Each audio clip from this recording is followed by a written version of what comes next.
Captain Jake Morrison looked out at the stars from the bridge of the UES Discovery. The research vessel moved slowly through space near the Kepler mining station. It was another boring day on patrol. His crew had been doing the same routine for months. Check the mining operations, scan for pirates, and file reports that nobody would read.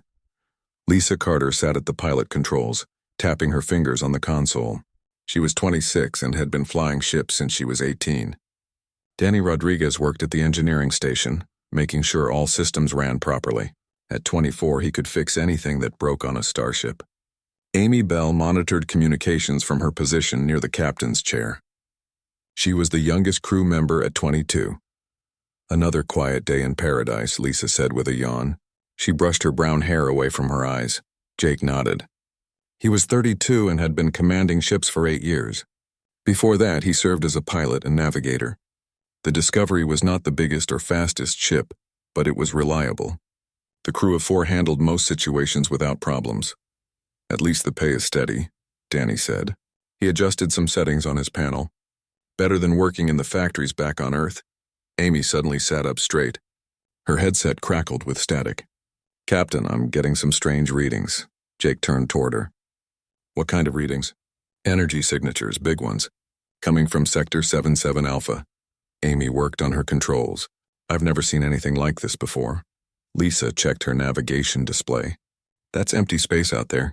Nothing but void for light years. Danny ran a diagnostic on his systems. All our equipment is working fine. Whatever Amy is picking up, it's real. Jake felt a cold feeling in his stomach.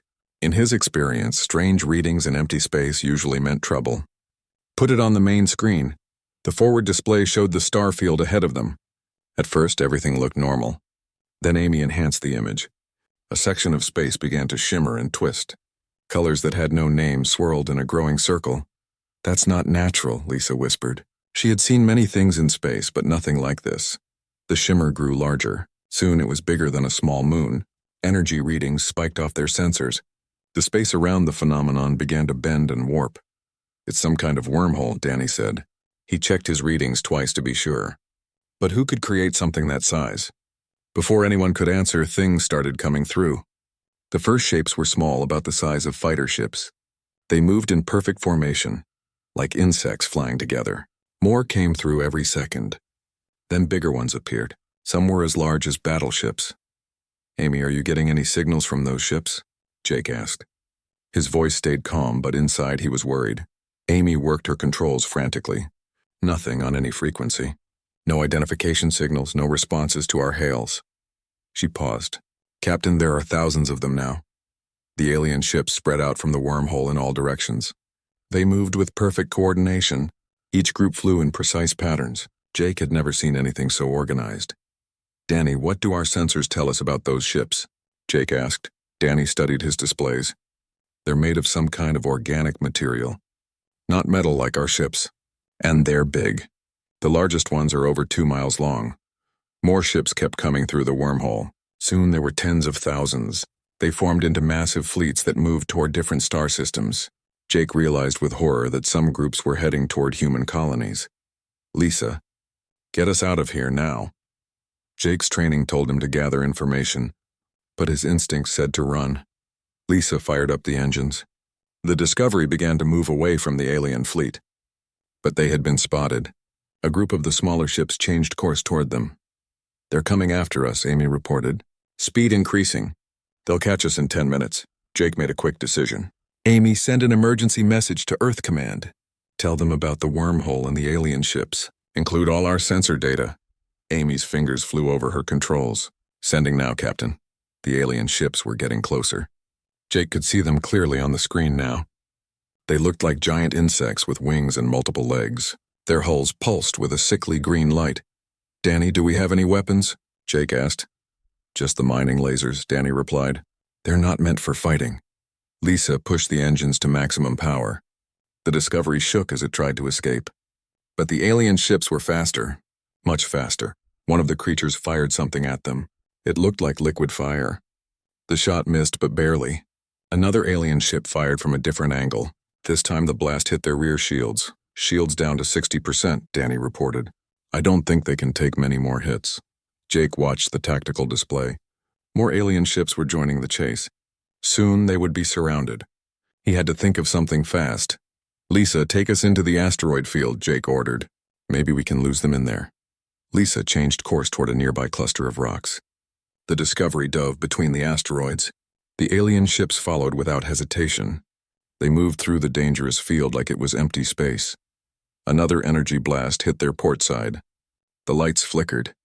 Danny worked to keep the systems running. Amy kept sending their position to Earth Command, hoping someone would receive their messages. "There." Lisa pointed at a large asteroid. "We can hide behind that one." She flew the Discovery behind the rocky mass. The alien ships lost sight of them for a moment. Jake used the time to study the enemy. The creatures seemed to work together perfectly. When one moved, the others adjusted their positions instantly. "It's like they share one mind," Jake said quietly. The alien ships found them again. This time they surrounded the asteroid completely. There was no escape. Jake prepared for the worst. But suddenly all the creatures stopped firing. They just waited.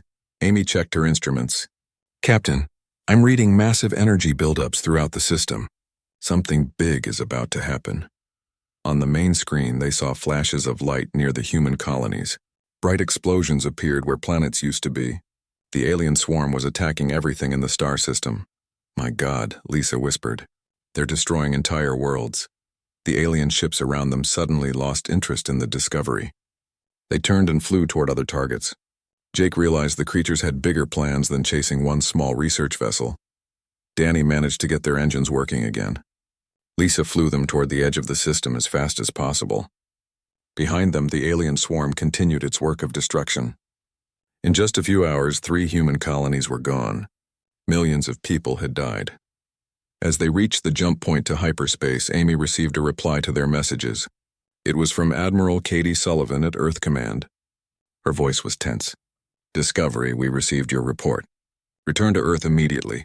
The government needs to hear everything you saw." Jake looked back at the carnage one last time. The alien swarm had consumed everything in the system. Now they were heading toward other human worlds. He knew this was just the beginning. The Discovery arrived at Earth 3 days later. Jake Morrison had never seen so many ships around his home planet. Military vessels, cargo haulers, and colony ships filled the space near Earth. Everyone was running scared. News of the alien attack had spread throughout human space. Admiral Katie Sullivan met them at the orbital station. She was a tall woman with gray hair and tired eyes.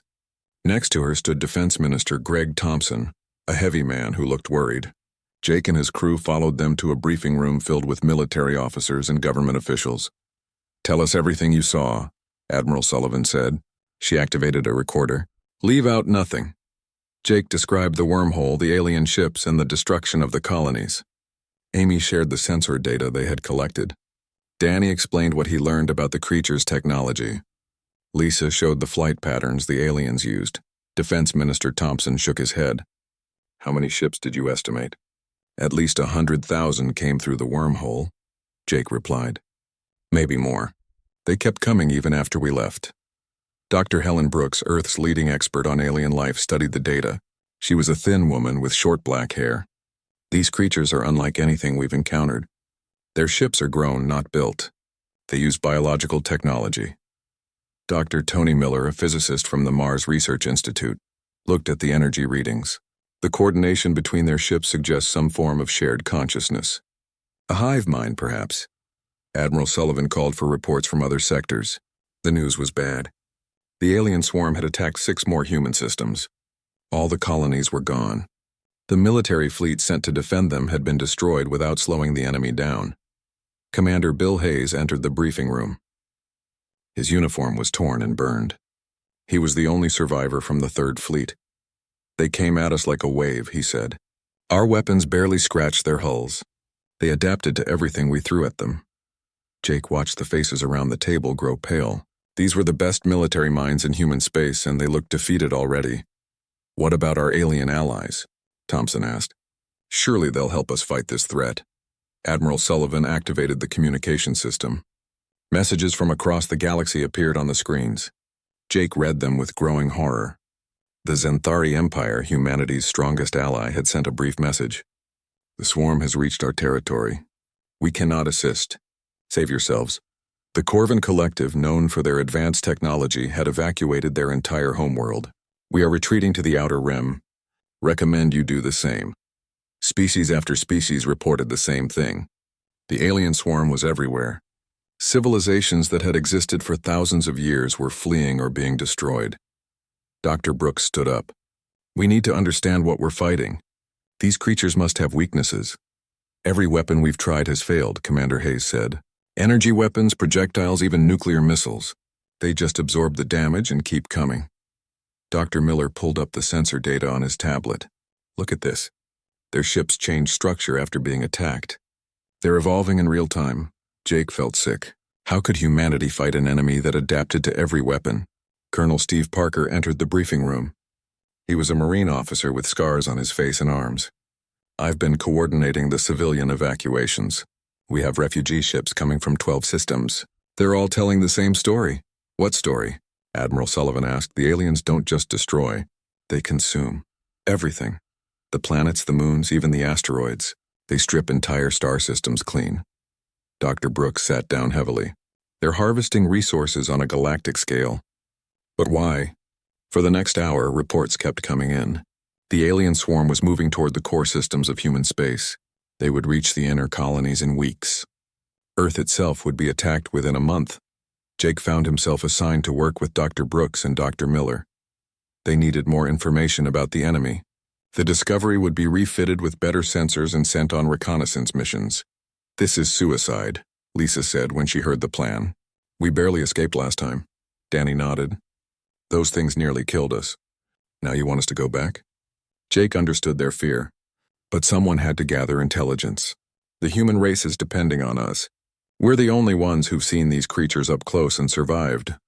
Amy looked up from her communications console. Captain, I'm receiving messages from the outer colonies. They're reporting strange dreams. Dreams? Dr. Brooks asked. Nightmares, actually. People are seeing visions of insects and darkness, all across human space. Children are waking up screaming about giant bugs coming to eat them. Dr. Miller frowned. That's impossible. Humans don't share telepathic connections. Unless the aliens are somehow affecting our minds, Dr. Brooks said quietly. If they have psychic abilities, they might be preparing us for conquest. Admiral Sullivan made a decision. We're evacuating all non-essential personnel from the outer systems. Military forces will establish a defense line at Jupiter. It's our last chance to stop them before they reach Earth. Colonel Parker spoke up. What about ground forces? If these things can adapt to our space weapons, maybe we should prepare for planetary defense. They don't seem interested in occupying worlds, Jake said. They just consume everything and move on. The meeting continued for hours. Plans were made and abandoned. Strategies were discussed and rejected. Nothing seemed capable of stopping the alien swarm. Late that night, Jake found himself alone in the observation lounge. Through the large windows, he could see Earth spinning slowly below. The blue and green planet looked peaceful, but he knew it wouldn't stay that way for long. Dr. Brooks joined him at the window. I've been studying the data from your encounter. There's something odd about the way they behaved. What do you mean? They surrounded your ship but didn't destroy it immediately. It's like they were studying you, learning from you. Jake remembered the moment. The alien ships had stopped firing and just waited. You think they were reading our minds? Maybe.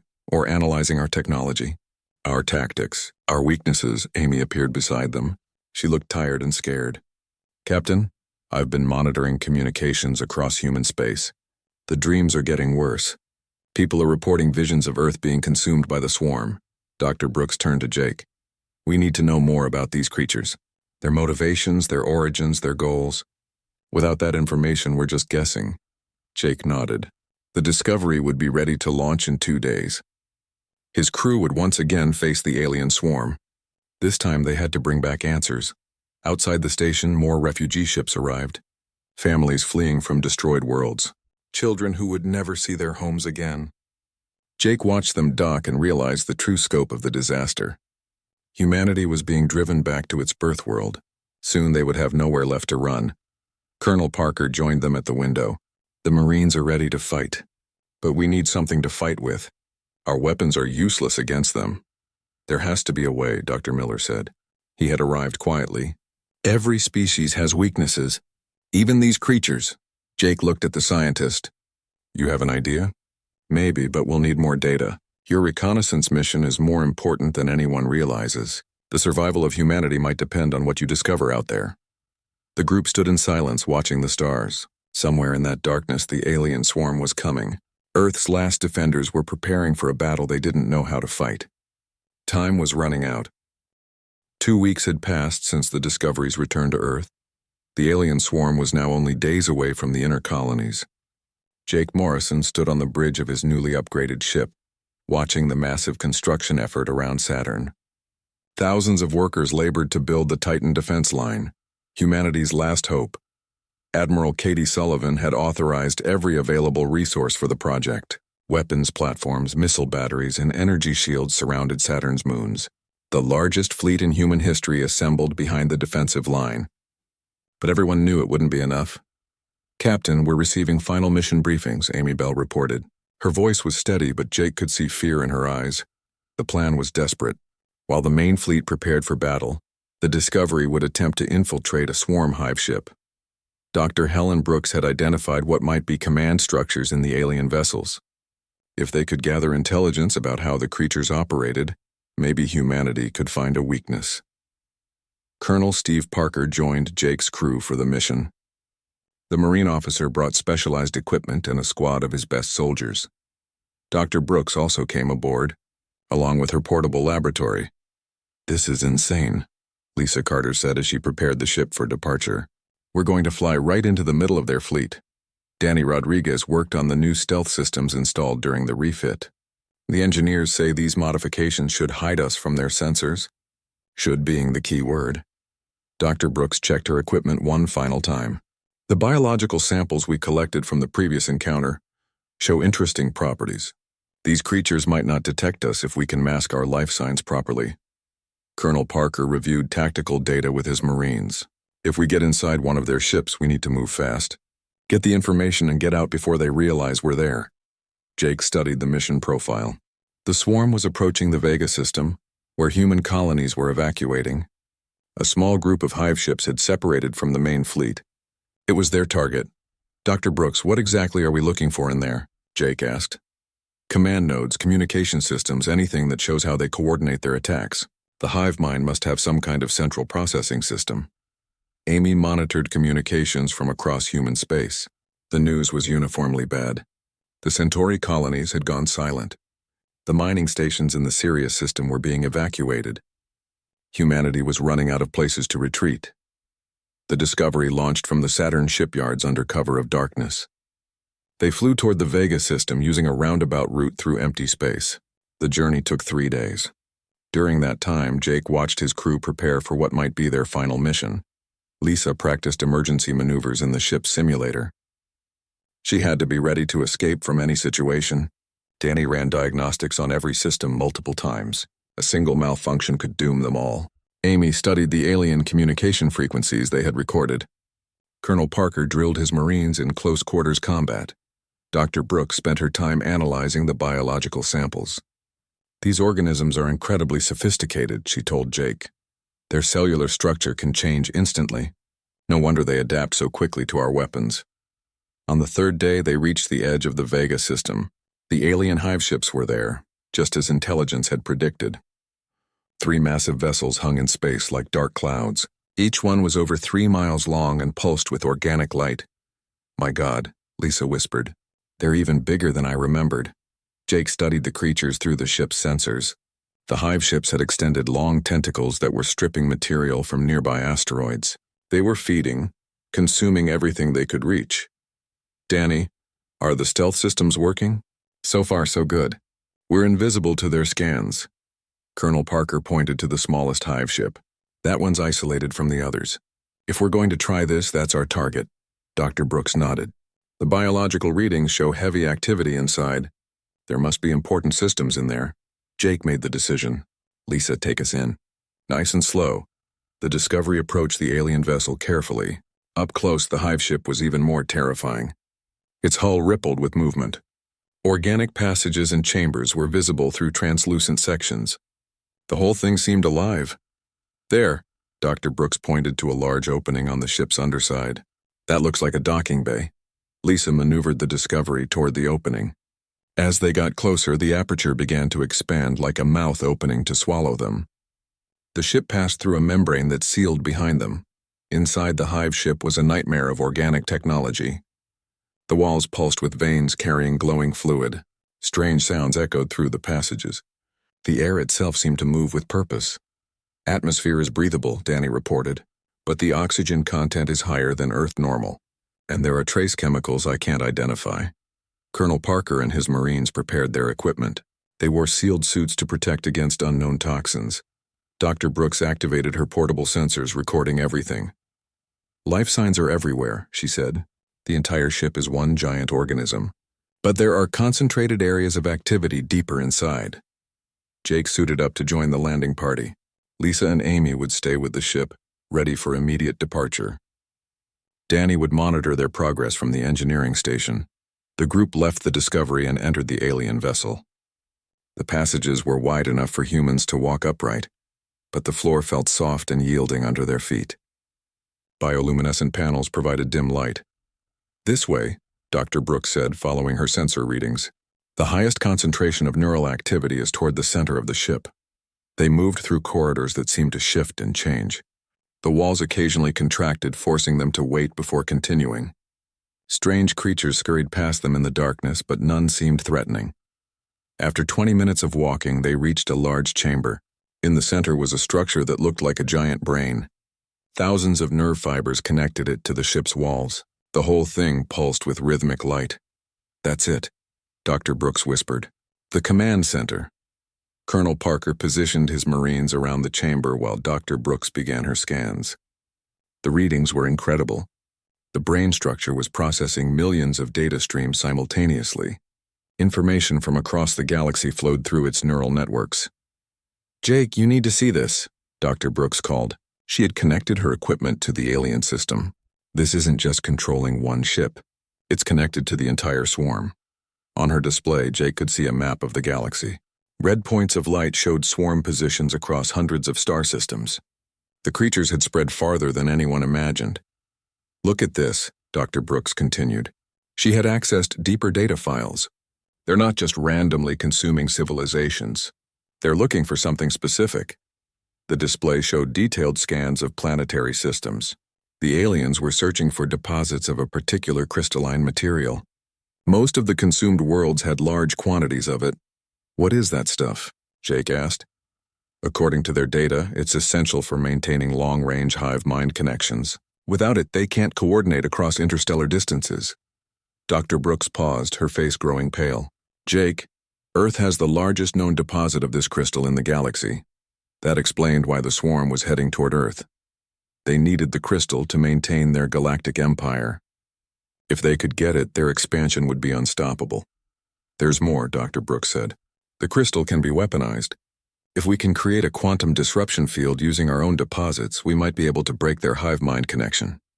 Colonel Parker was monitoring the entrance. "We need to go. Now. I'm reading movement in the outer passages." Dr. Brooks quickly downloaded as much data as possible.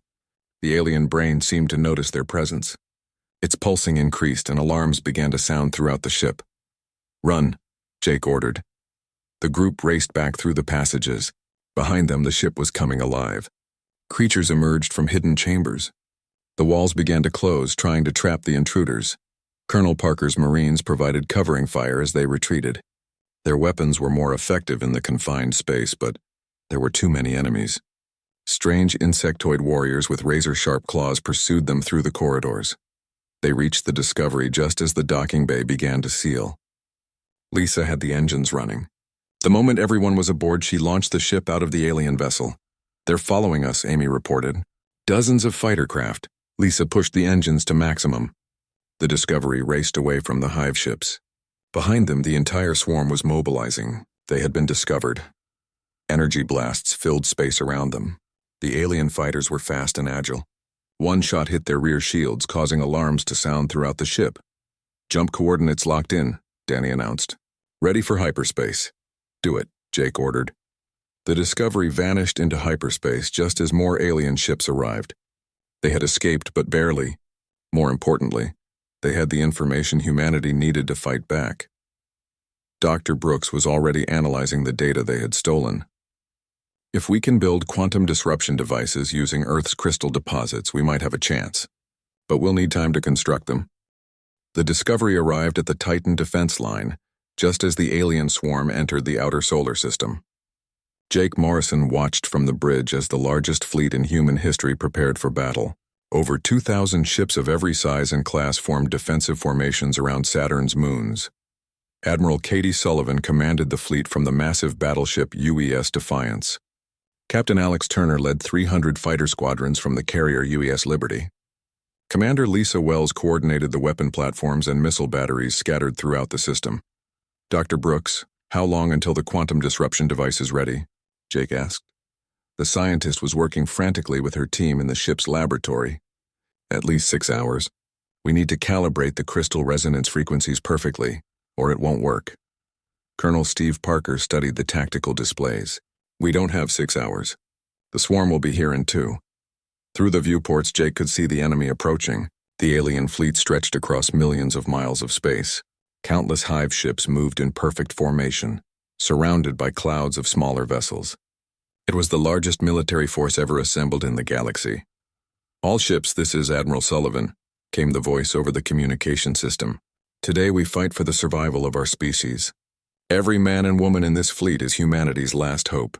Make your shots count. Dr. Miller had joined the mission aboard the Discovery. He worked alongside Dr. Brooks on the quantum device. The theory is sound, he said. If we can disrupt their hive-mind connection, they should lose coordination. Should isn't good enough, Jake replied. We need certainties. Amy Bell monitored communications from across the fleet. Fighter pilots checked their weapons. Marines prepared for boarding actions. Engineers made final adjustments to ship systems. Everyone knew this was humanity's final battle. Lisa Carter prepared the Discovery for combat. The research vessel had been armed with the best weapons available. It wasn't much compared to the battleships, but every gun would count. Danny Rodriguez worked with engineer Sarah Murphy on the quantum device. She was a brilliant woman who had designed much of the technology. The crystal matrix is incredibly complex, she said. One mistake and the whole thing could explode. The alien swarm entered weapons range. Admiral Sullivan gave the order to fire. Thousands of missiles streaked across space toward the enemy. Energy beams lanced out from the human ships. The battle had begun. The first wave of missiles reached the alien fleet. Most were intercepted by defensive systems, but some got through. Explosions bloomed across the enemy formations. Several smaller ships were destroyed. But the damage was minimal. The swarm barely slowed down. They returned fire with devastating effect. Bioenergy weapons tore through human shields like they weren't there. The destroyer UES Phoenix vanished in a ball of green fire. Captain John Davis commanded the heavy cruiser UES Liberty. His ship led a charge against the enemy's left flank. All batteries, continuous fire, he ordered. His crew fought with desperate courage, knowing they were outnumbered 1,000 to 1. The Liberty's guns hammered at an alien hive ship. The creature's hull rippled under the impact but didn't break. Instead, it began to change. The damaged sections hardened into armor plating that shrugged off further attacks. They're adapting, Davis reported. Our weapons are becoming less effective with each hit. Jake watched the battle from the Discovery. The human fleet was fighting bravely, but they were losing. Ships died every minute. The alien swarm pressed forward relentlessly. Dr. Brooks, we need that device now, Jake said. Almost ready. Sarah is making the final connections. Computer specialist Ryan Clark worked at his station, trying to understand the alien hive mind structure. Their communication network is incredibly sophisticated. It's like every ship is a neuron in a giant brain. The fighting intensified. Captain Turner's fighters swarmed around the alien vessels, trying to find weak points. His pilots flew with skill and courage, but their weapons barely scratched the enemy's bioarmor. This is Lightning Leader. Turner's voice came over the radio. We're not even slowing them down. Request new orders. Admiral Sullivan's response was grim. Continue the attack. We have to buy time. Commander Wells coordinated the defense platforms around Titan. Her weapons fired continuously at the approaching swarm. Ammunition supplies are running low, she reported. We can't maintain this rate of fire much longer. The alien fleet reached the main defensive line. Massive hive ships engaged the human battleships at close range. The space around Saturn became a storm of energy weapons and explosions. The UES Defiance, Admiral Sullivan's flagship, found itself surrounded by alien vessels. The battleship's guns fired in all directions, but there were too many enemies. Bioenergy weapons ate through her armor plating. All sections report damage, came the announcement over the ship's intercom. Engineering is offline. Medical bays are overwhelmed. Colonel Parker watched the battle from the Discovery's bridge. We're losing. The fleet can't hold much longer. Jake saw ships dying all around them. The destroyer UES Hope broke apart under alien fire. The cruiser UES Valor rammed an enemy vessel rather than surrender. Human crews fought to the end, but it wasn't enough. Devices ready, Dr. Brooks announced. Activating quantum disruption field. A wave of energy spread out from the Discovery. It was invisible to normal sensors, but Jake hoped it would disrupt the alien hive mind. For a moment, nothing seemed to happen. Then the enemy formation wavered. Ships collided with each other. Weapons fire became uncoordinated. The perfect unity of the swarm was broken. It's working, Amy shouted. Their communications are disrupted.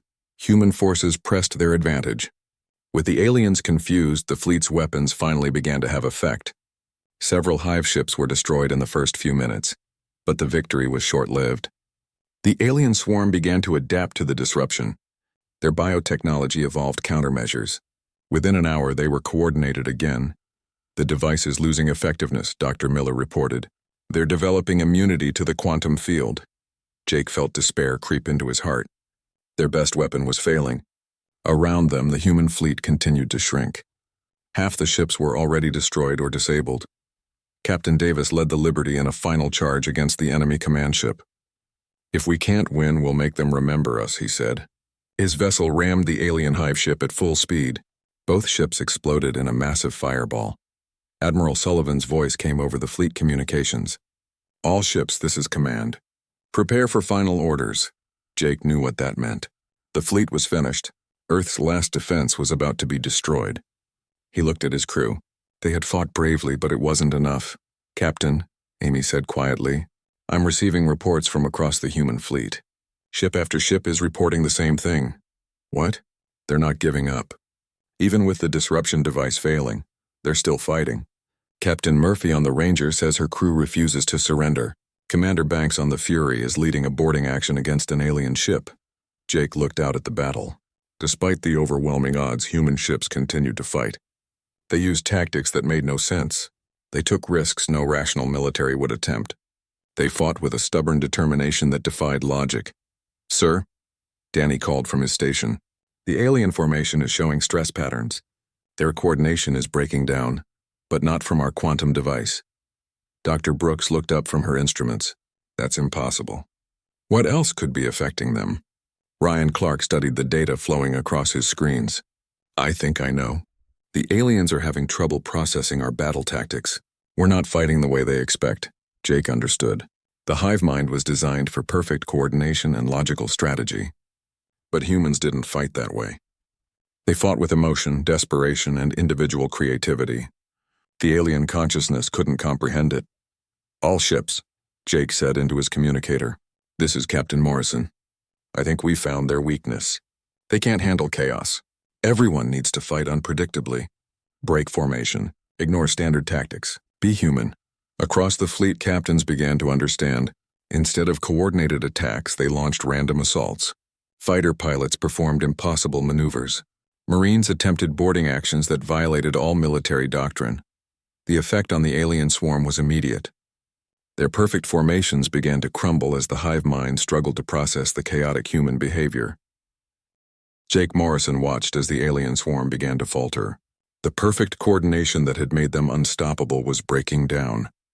Human ships across the Titan defense line were fighting in ways that defied all military logic, and it was working. Captain Alex Turner led his fighter squadron in a spiraling dance around an alien hive ship. His pilots flew patterns that served no tactical purpose except to confuse the enemy. This is Lightning Leader, he called over the radio. I'm playing classical music over the combat frequency. The aliens seemed to hate Beethoven. Dr. Helen Brooks studied her instruments aboard the Discovery. Jake, the hive mind is overloading. It can't process the randomness of human behavior. Every time it tries to predict our actions, we do something completely different. Admiral Katie Sullivan's voice came over the fleet communications from her damaged flagship. All ships abandon standard formation. Fight as individuals. Trust your instincts, not your training. Colonel Steve Parker grinned as he watched the tactical display. Finally, a battle plan I can understand. Complete chaos. Lisa Carter laughed as she piloted the Discovery through the enemy formation. She performed barrel rolls and impossible turns, dodging alien fire while her gunners shot at random targets. "This is actually fun," she said. Dr. Tony Miller worked frantically at his station. "I'm amplifying the quantum disruption device. Instead of trying to break their communication, I'm broadcasting human thought patterns directly into their network." "Is that safe?" Jake asked. "Probably not. But if it works, we can overload their hive mind with pure human consciousness." Amy Bell coordinated with communications officers across the fleet. "Sir, ships are reporting the same thing everywhere. The aliens are starting to attack each other. Their formations are collapsing." Through the viewports, Jake could see the change. Alien vessels that had moved in perfect unity were now firing on their own ships. Hive ships collided with each other. The swarm's advance had stopped completely. Commander Lisa Wells fired her defense platforms in random patterns. "This is Titan Command. I'm playing rock and roll at maximum volume and firing to the beat. The aliens don't know what to make of it." Danny Rodriguez monitored the ship's systems while helping Dr. Miller with the amplification device. "Power levels are holding steady, but I've never seen anything like these energy readings." Engineer Sarah Murphy worked alongside him. "We're channeling the collective unconscious of humanity through a quantum field. The theoretical implications are staggering." Computer specialist Ryan Clark watched data streams flowing across his displays. "The alien network is fragmenting. They're trying to isolate damaged sections, but the chaos is spreading too fast." Jake made a decision that would have horrified any military strategist. "All crews prepare for ramming speed. We're going to crash our ships into theirs while broadcasting human music and poetry." "Captain, that's suicide," Lisa said. "Maybe, but it's also the most human thing we can do. Show these aliens what happens when you threaten our home." Across the fleet, human captains followed Jake's lead. Captain John Martinez flew the cruiser UES Ranger straight at an alien command ship, while his crew sang old Earth folk songs over the radio. The collision destroyed both vessels, but the psychic feedback sent shockwaves through the alien network. Dr. Brooks was amazed by her readings. "The hive mind is having a complete breakdown. Human consciousness is like a virus in their system. They literally cannot comprehend how we think." Captain Turner's fighters broke into individual dogfights with alien ships. His pilots ignored fuel conservation, ammunition limits, and safety protocols. They fought with reckless abandon, each pilot expressing their own unique style of combat. "This is Lightning 7, called pilot Jenny Hayes. "I'm writing poetry while I fly. The aliens are so confused they've stopped shooting at me." The alien swarm's perfect order was dissolving into chaos. Hive ships turned on each other as their shared consciousness fragmented. Smaller vessels flew in random directions, their navigation systems overwhelmed by conflicting signals. Dr. Miller increased the power to his amplification device. "I'm broadcasting everything. Human emotions, creativity, irrationality, love, hate, hope, fear. All of it is flooding their network simultaneously." The effect was devastating. The alien hive mind, evolved for perfect logical processing, couldn't handle the beautiful chaos of human thought. Neural pathways overloaded. Command structures collapsed. The creatures that had conquered 1,000 worlds were defeated by something they had never encountered before. Genuine individuality. Jake watched as the largest alien command ship began to break apart. Its biohull cracked and split as the hive mind inside suffered a complete system failure. "Amy, are you recording this?" "Every second, Captain. This is the moment humanity saved itself." Admiral Sullivan's damaged flagship limped toward the alien formation. "This is Admiral Sullivan to all remaining vessels. We're broadcasting the complete works of human literature directly into their communication network. Shakespeare, Dickens, Twain, all of it." The psychological assault was too much for the alien consciousness. Ships that had operated as extensions of a single mind were now operating as confused individuals. They had no experience with independent thought. Panic spread through their ranks. Colonel Parker led a boarding action against a disabled hive ship. His Marines fought their way through organic corridors while reciting human poetry and singing old military songs. The alien defenders retreated in confusion, unable to process the chaos of human expression. "Sir," Danny reported, Alien ships are surrendering across the entire fleet. They're shutting down their weapons and opening communication channels. Jake couldn't believe it. They're surrendering? Dr. Brooks studied the data flowing in from across the battle zone. Not surrendering. They're trying to communicate. Without the hive mind, they're operating as individuals for the first time. They're curious about us. The first alien message came through Amy's communication system. It was halting and confused, like a child learning to speak. We understand, not you teach us individual thought. Jake realized what had happened. By destroying the hive mind, humanity had accidentally freed billions of individual alien consciousnesses. They were no longer a swarm. They were people. Dr. Miller shut down the amplification device as the immediate threat ended. The quantum disruption is stabilizing. Their network is reforming, but as a collection of individuals rather than a single mind. Captain Turner's fighters escorted damaged alien ships to safe areas. This is Lightning Leader. The aliens are asking for help repairing their vessels. They want to learn how to fly independently. The battle was over. Humanity had won not through superior firepower or tactics, but through the simple act of being themselves. Their chaos, creativity, and stubborn refusal to give up had overwhelmed an enemy that conquered galaxies through perfect order. Admiral Sullivan's voice filled the communication channels. This is Admiral Sullivan to all human forces. Stand down from combat operations. Begin rescue and recovery operations for both human and alien survivors. Jake looked around the Discovery's bridge. His crew was exhausted but alive. They had faced extinction and emerged victorious. But more than that, they had turned an enemy into something new. Dr. Brooks, what happens now? Jake asked. The scientist smiled for the first time in weeks. Now we learn from each other. The aliens have technology and knowledge from across the galaxy. We have something they never had. Individual creativity and the ability to think independently. Amy monitored communications from the former swarm ships. Captain, they're asking about human culture. They want to understand art, music, literature, everything that makes us unique. Colonel Parker's Marines were helping alien survivors repair their vessels. These creatures aren't evil, he reported. They were just trapped in a collective consciousness. Now they're free to be themselves. Lisa piloted the Discovery back toward the human fleet. So we won by being human? That's exactly right, Jake replied. We won by refusing to give up, by fighting in ways that made no sense, and by showing them something they had never seen before, the beautiful chaos of individual consciousness. Dr. Miller was already making plans. We need to establish communication protocols, cultural exchange programs, and joint research initiatives.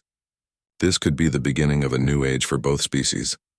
The former alien swarm began to disperse throughout the galaxy, but now they went as explorers and learners rather than conquerors. They carried with them the gift humanity had accidentally given them, the knowledge that individuals could work together while still maintaining their unique identities. Jake watched Earth grow larger on the view screen as the Discovery headed home. Behind them, alien ships flew alongside human vessels in the first integrated fleet in galactic history. The species that had nearly destroyed humanity was now eager to learn what made humans special. The war was over. Humanity had faced extinction and emerged not just victorious, but as teachers of something precious, the value of being different, thinking independently and never giving up hope even when facing impossible odds. The galaxy would never be the same.